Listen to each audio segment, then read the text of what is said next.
Assalamualaikum warahmatullahi wabarakatuh. Teman-teman, kita bertemu lagi di mata kuliah Teknik Reaksi Kimia 2. Kali ini kita akan membahas tentang perancangan reaktor ideal. Yang pertama, yaitu reaktor batch. Kita tahu reaktor batch merupakan reaktor yang kondisinya itu homogen.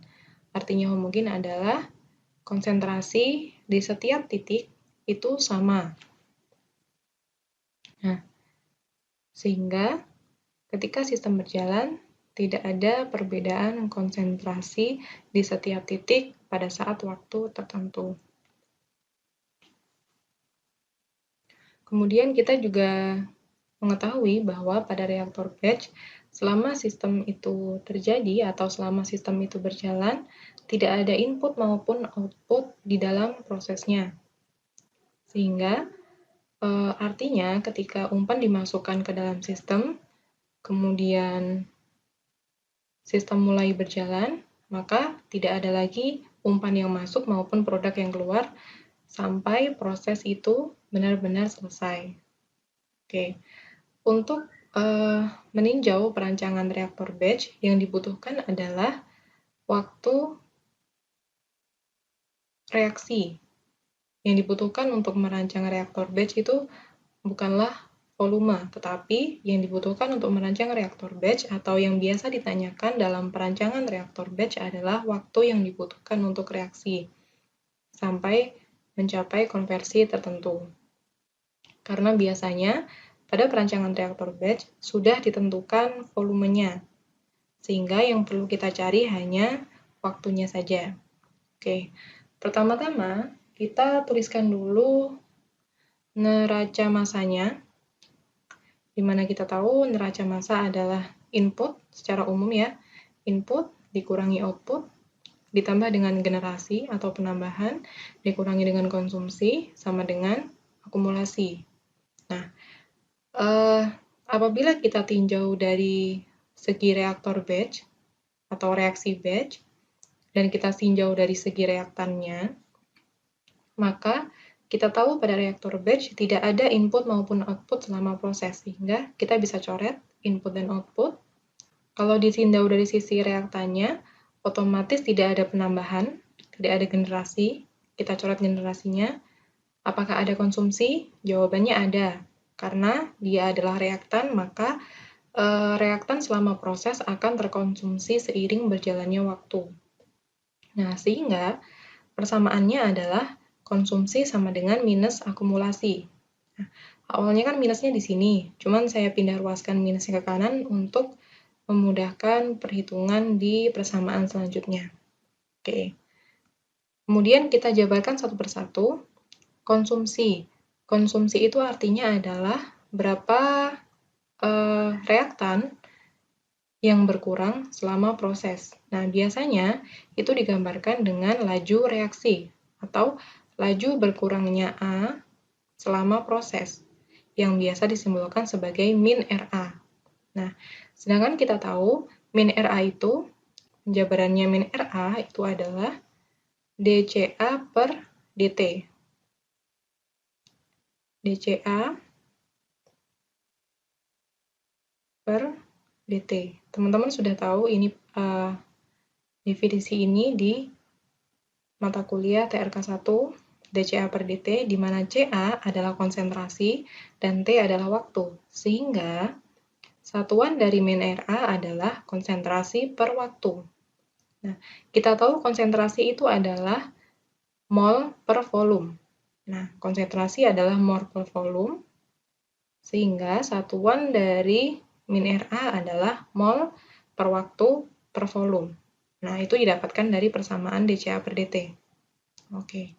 Kemudian kita lihat di akumulasi. Di akumulasi itu artinya adalah perubahan mol A per satuan waktu, atau perubahan mol A per perubahan waktu. Nah, di sini jangan lupa kita tuliskan tanda minus. Di sini juga saya tuliskan tanda minus di sini ya. Oke. Sehingga kita simbolkan perubahan mol A per waktu adalah dNA per dt, di mana satuannya adalah mol per waktu. Oke, kalau kita tinjau ruas kanan dan ruas kiri itu satuannya masih berbeda. Yang ruas kiri satuannya adalah mol per waktu per volume, yang sebelah kanan satuannya adalah mol per waktu. Maka untuk menyamakan satuan di ruas kanan dan kiri, kita perlu menambahkan atau mengkalikan min RA dengan volume. Nah, sehingga satuannya menjadi mol per waktu per volume dikali dengan volume. Nah, maka volume per volume bisa kita coret.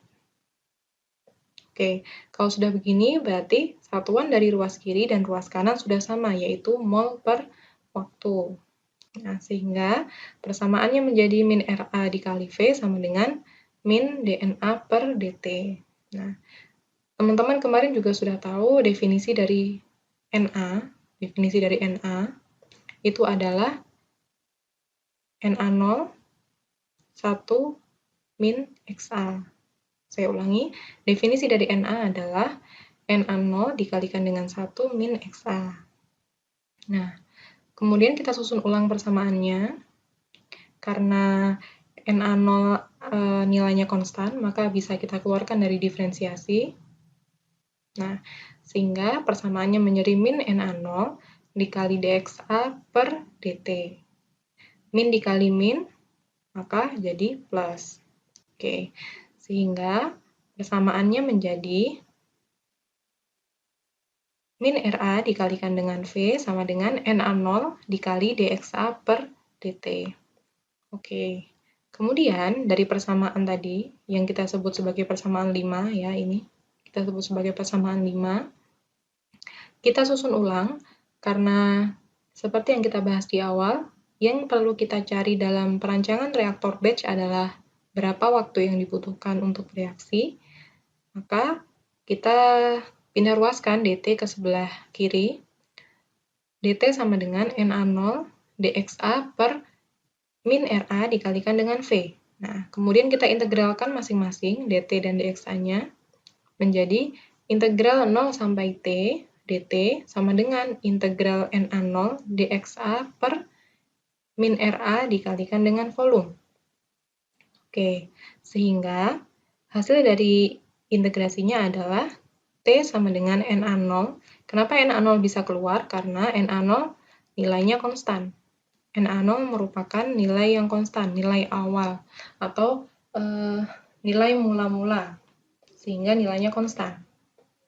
Maka persamaannya menjadi T sama dengan NA0 integral 0 sampai XA dXA per min RA dikalikan dengan V. Nah, ini adalah persamaan umum untuk mencari waktu dalam reaktor batch. Kenapa saya bilang persamaan umum? Karena kita tahu bahwa di sini ada min RA. Nah, definisi dari min RA ini kan ada hubungannya dengan konsentrasi dan ada hubungannya dengan order reaksi.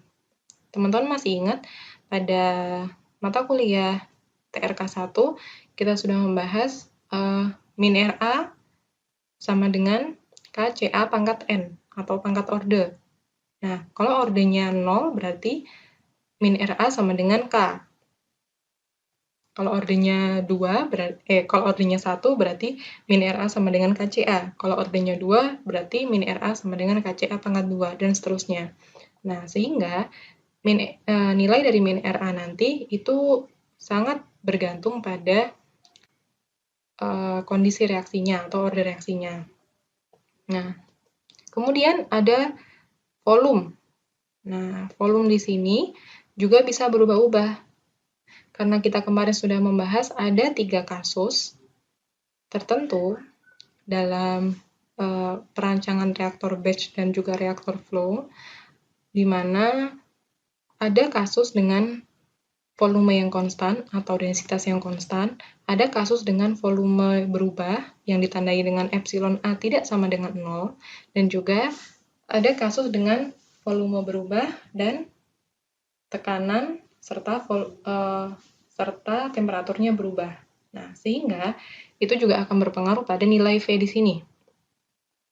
Sehingga saya bilang ini adalah persamaan umum yang nanti bisa diterapkan tergantung dengan kondisi kasusnya. Oke. Sekarang kita bahas apabila perancangan reaktor batch ini diterapkan pada sistem yang tidak mengalami perubahan densitas. Arti dari tidak mengalami perubahan densitas adalah ia tidak mengalami perubahan volume. Tandanya apa? Ditandakan dengan nilai epsilon A-nya itu sama dengan 0. Nah, ingat pembahasan kita yang sebelumnya.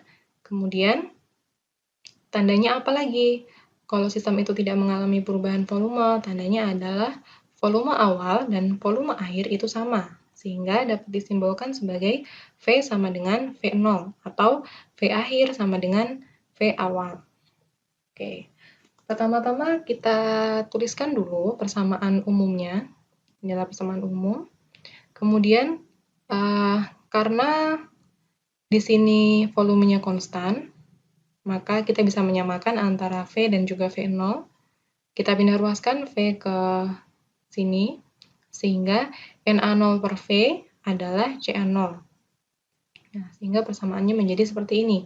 T sama dengan Ca0 integral dxa per min Ra.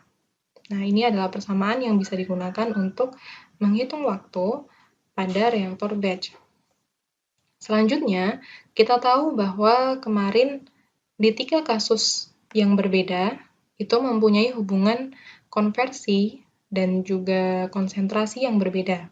Nah, di sini kita punya fungsi konversi. Nah, apabila dia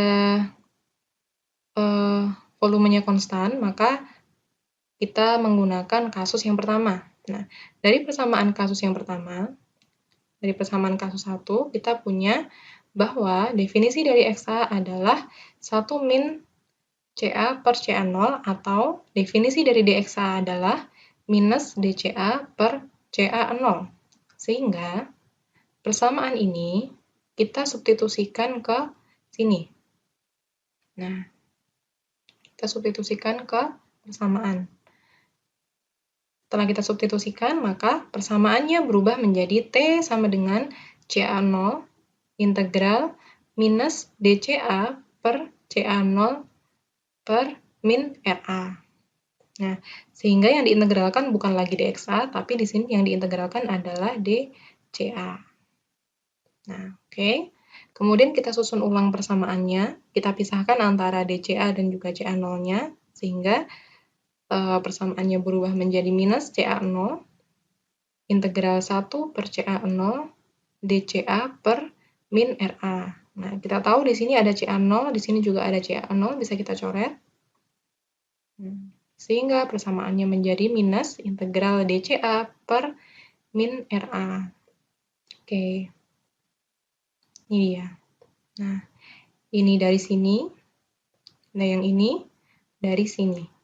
Nah, sehingga ini merupakan persamaan-persamaan yang bisa kita gunakan untuk mencari waktu pada reaktor batch dengan volume yang konstan atau tidak ada perubahan densitas yang ditandai dengan epsilon A sama dengan 0. Oke, kemudian bagaimana rumusnya kalau pada sistem mengalami perubahan volume atau mengalami perubahan densitas? Nah, pertama-tama syarat pada sistem itu mengalami perubahan densitas atau volume adalah epsilon A-nya tidak sama dengan 0 dan juga volume akhir tidak sama dengan volume awal. Sehingga persamaan umumnya, ini adalah persamaan umum. Nah, di sini kita punya nilai V. Nilai V-nya ini karena dia tidak konstan, maka kita substitusi dari persamaan kasus 2. Silahkan dibuka lagi catatan sebelumnya.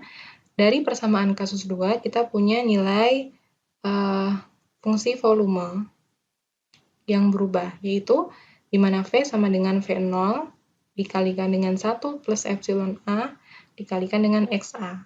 Nah, ini dimasukkan ke sini, sehingga persamaannya menjadi seperti ini.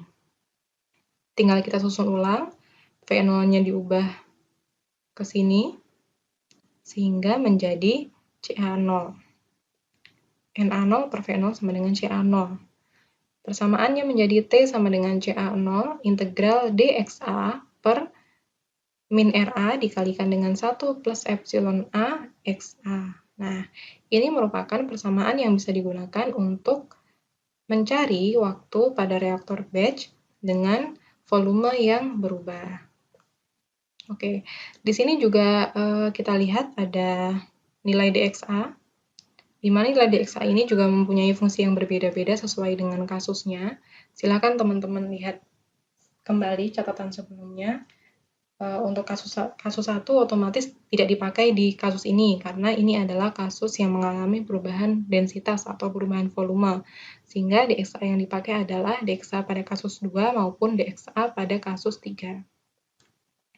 Oke, selanjutnya kita akan bahas tentang space-time dan juga space velocity. Nah, pada reaktor batch, arti space-time itu kita simbolkan sebagai tau ya. Ini kita baca sebagai tau. Arti space-time adalah waktu yang dibutuhkan untuk memproses satu reaktor. Dengan satuannya adalah waktu. Satuan dari space-time adalah waktu. Kemudian space velocity itu adalah S. Disimbolkan sebagai S. Space velocity adalah jumlah umpan yang dapat diproses dalam unit waktu tertentu. Maksudnya jumlah umpan ini dipresentasikan dengan volume reaktor. Nah, space velocity, misalkan space velocity nilainya adalah 3 per jam. Nah, maksudnya adalah dalam waktu 1 jam dapat ditreatment atau dapat diproses sebanyak 3 volume reaktor. Seperti itu. Nah, kemudian kita juga melihat di sini sebenarnya hubungan antara space-time dan space velocity itu saling berhubungan ya. Nah, di mana space-time itu adalah 1 per space velocity yang kita jabarkan sebagai CA0 dikalikan dengan volume per FA0. Nah, di sini kalau kita simplifikasi lagi, space-time itu adalah reaktor volume atau volume reaktor dibagi dengan kecepatan volumetrik umpan atau V kecil 0. Nah, di sini ya. Nah, ini adalah rumus untuk mencari space-time. Nah, kita juga bisa melihat hubungan antara space velocity dan juga space-time pada kondisi aktual dan juga pada kondisi standar. Nah, kondisi aktual itu tidak ada apostrofnya atau tidak ada aksennya. Kalau kondisi standar, kita berikan atau kita tandai dengan tanda aksen. Nah, di sini misalkan space-time pada kondisi standar itu sama dengan 1 per space velocity pada kondisi standar yang dinyatakan dengan konsentrasi A awal pada kondisi standar dikalikan dengan volume dibagi dengan